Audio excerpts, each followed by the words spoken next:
The story takes place in a remote forest area of Canada, where we meet Jackie and Jules, a married lesbian couple.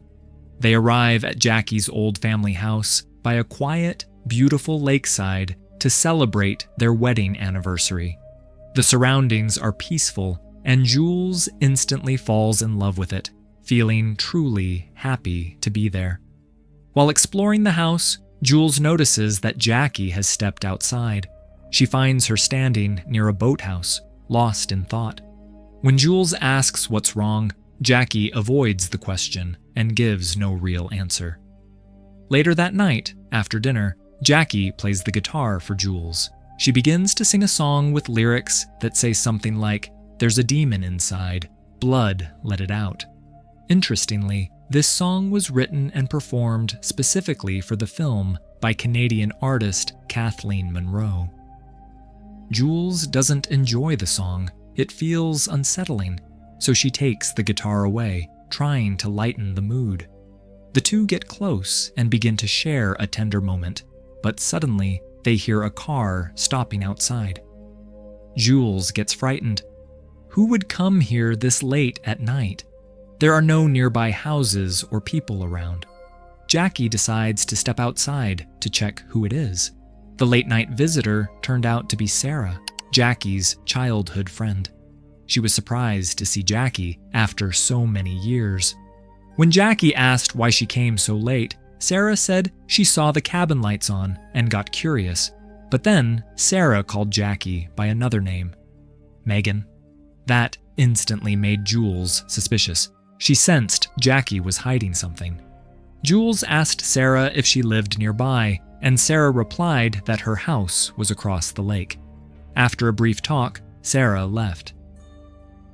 Later, Jules confronted Jackie, upset about the name. The next morning, Jules went for a walk in the woods, still thinking about it. Near the lake, she found a small boat marked with strange carvings. While she was looking, Jackie showed up and invited her for a ride. On the lake, Jackie finally confessed she'd changed her name after realizing she was gay, wanting a fresh start and a new identity. Though Jules still felt hurt, Jackie gave her a locket with their picture inside. Seeing it, Jules's anger slowly faded. After returning, the two practiced shooting. Jules struggled to hit the target, but when Jackie took the gun, she hit every mark perfectly, surprising Jules. Jackie explained that she used to go hunting with her father as a kid. One summer, he took her and her friend Jenny along, giving Jackie a gun and sending her to hunt alone. That's when a bear appeared. Thinking she would die, Jackie shot it. The bullet hit, but didn't end it instantly. She had to watch it struggle for 20 minutes before it passed away, because her gun had jammed. Her father then gave her a knife and said, "You only kill what keeps you alive." When Jules asked what that meant, Jackie replied, "We used that bear all winter. Nothing went to waste." The next morning, Jules woke up alone. Jackie had gone to town for supplies. Feeling lonely, Jules took a boat to visit Sarah and her husband Daniel across the lake.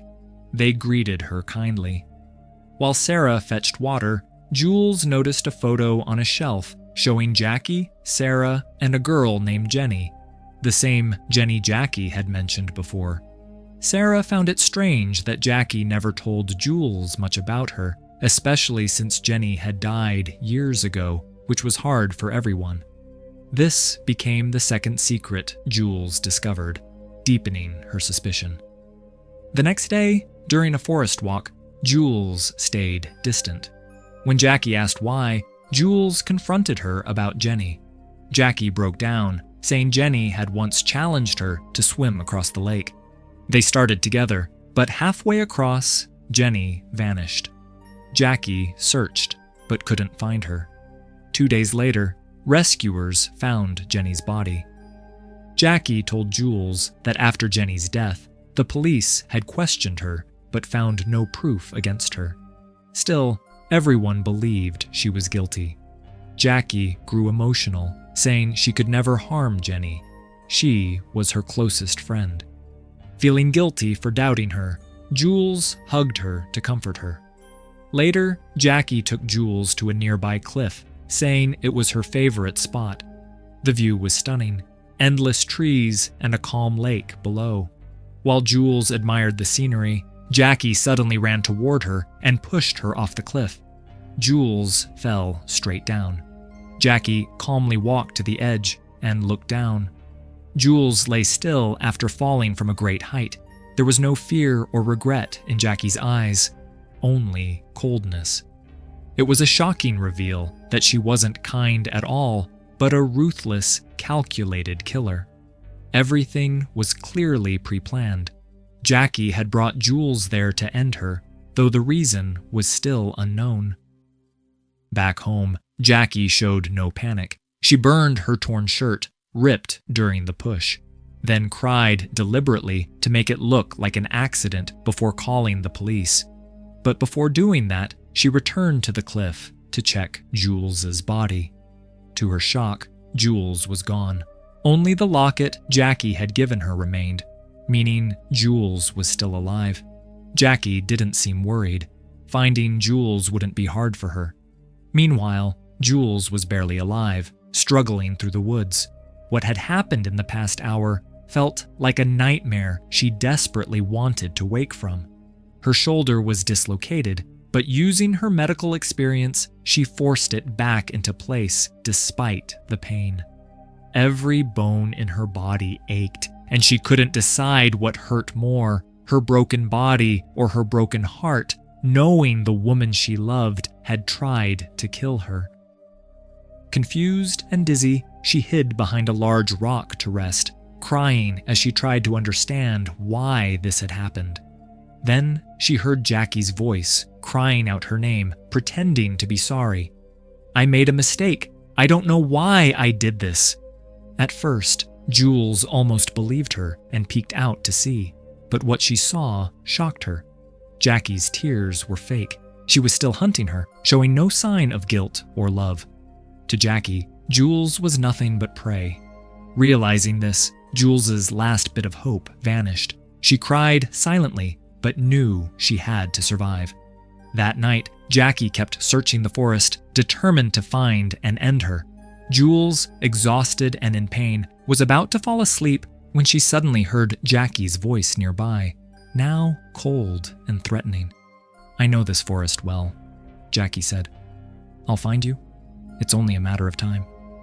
Jules covered her mouth to stay silent as rain began to pour. Jackie eventually left, but Jules had to spend the entire night alone in the forest. The next morning, Jackie took her insulin shot, she was diabetic, then armed herself like a hunter and went back into the woods. Meanwhile, Jules, weak and bleeding, found a bit of water to drink. She'd lost a lot of energy but kept moving, determined to live. While Jackie was still searching the forest, Jules reached their cabin, though she didn't really know the way. Inside, she desperately looked for a phone, but there was none. No signal, no internet, nothing. She found some medicine and a sewing kit, which she used to treat and stitch her wounds as best as she could. Later, Jackie returned home and quickly realized Jules had been there. By then, Jules had already taken the boat and was heading across the lake toward Sarah's house, hoping for help. But Jackie spotted her. She quickly took another boat and chased after her. In the middle of the lake, she finally caught up to Jules. Jules tried desperately to escape, paddling and struggling with all her strength, but she was too weak and badly injured to fight back. Just then, Daniel spotted them on the lake and called out, asking if everything was all right. They were too far for him to notice Jules's injuries. Jackie calmly replied that Jules wasn't feeling well and that they were heading back home. Jackie quietly warned Jules not to say a word, or she'd regret it. But Jules took a risk and shouted to invite Sarah and Daniel for dinner that evening. Jackie was furious but couldn't react yet. Her intentions were now clear. She only wanted to finish Jules. Back home, Jackie bathed Jules to wash away the stains and make sure Sarah and Daniel wouldn't suspect anything. Jules told her, "When they come, I'll scream for help." Jackie glared and threatened, "If you do, I'll kill them all." To prove her point, she held Jules under the bathtub water, terrifying her. Later, as they waited for the guests, Jules finally broke down, pleading with Jackie to stop. She told her she was sick, that she needed help, promising to stay if only she would end this madness. But Jackie didn't listen. Instead, she drifted into a calm monologue about her first wife, Erica, and that's when the horror settled in. Jules realized Jackie had done all of this before. Jules understood everything now. Jackie planned to end her for the life insurance payout. Moments later, the guests arrived, Sarah and Daniel. Jackie greeted them warmly, acting perfectly normal. Sarah had never liked Jackie. She probably suspected Jackie after Jenny's death, but she came because of Jules. Jackie watched Jules closely during the dinner. After some time, Jules couldn't stay silent and told Sarah everything. Jackie had already seen this while she was with Daniel. Sarah told Daniel to run. Before they could act, Jackie attacked Daniel, targeting his neck, then chased Sarah and attacked her, leading to her end. The violence was sudden. Jules froze in shock. Jackie showed no fear or remorse. She stayed calm, even with a steady pulse. She arranged the bodies and told Jules it was Jules who had killed them, not her. Jackie cleaned the house thoroughly, removing evidence with the skill of someone who had done this before. This made it clear Jackie was a psychopath. She even fed Jules so an eventual autopsy wouldn't raise suspicion. Jules begged and tried to change Jackie's mind, but Jackie didn't care. Jules had a plan. She had hidden a dart earlier. Seizing a chance, she used it to attack Jackie and then ran. Jackie chased Jules to a hill where she planned to finish her, but before Jackie could end her, she suddenly fainted. Jules crept closer and, seeing Jackie's face, couldn't believe this was the woman she'd loved. She didn't kill her. Instead, Jules ran to the car and drove away. But something made her turn back. Returning to the house with a knife, Jules searched for Jackie. When Jackie didn't appear, Jules grabbed a gun and a plan. She turned on loud music to draw Jackie back. As soon as Jackie stepped inside, Jules pointed the gun at her head. Jackie stayed calm and said coldly, "If you pull that trigger, you'll only hurt yourself. This gun is old. The bullet will jam and backfire."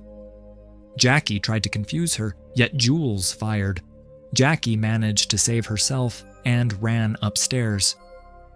The audience only sees Jackie come down again, so it appears Jackie knocked Jules out and then threw her off the same cliff earlier. Jackie then staged the scene at home to make it look accidental. She calmly told a fake story to the police, took her insulin dose, and prepared to leave. But on a laptop, she found a recorded video message from Jules. In the final video message, "If you're watching this, it means I am no longer here. But you won't escape either." She reveals that she had mixed hydrogen peroxide into Jackie's insulin, a chemical that causes blood clots. When that clot reaches your brain, you'll have a stroke, and there'll be no way to save yourself. I wish I could see your face right now. Moments later, Jackie starts gasping for air. Panic sets in as she realizes she's dying. Stumbling out into the forest, she begins hallucinating, seeing the same bear she once shot as a child. The memory flashes before her eyes as she runs in terror. Then, the stroke hits. Jackie collapses to the ground, convulsing and fighting for breath, dying just like that bear once did. In the final shot, we see Jules lying motionless, appearing dead. But then it looks like Jules takes a breath, and the movie ends there.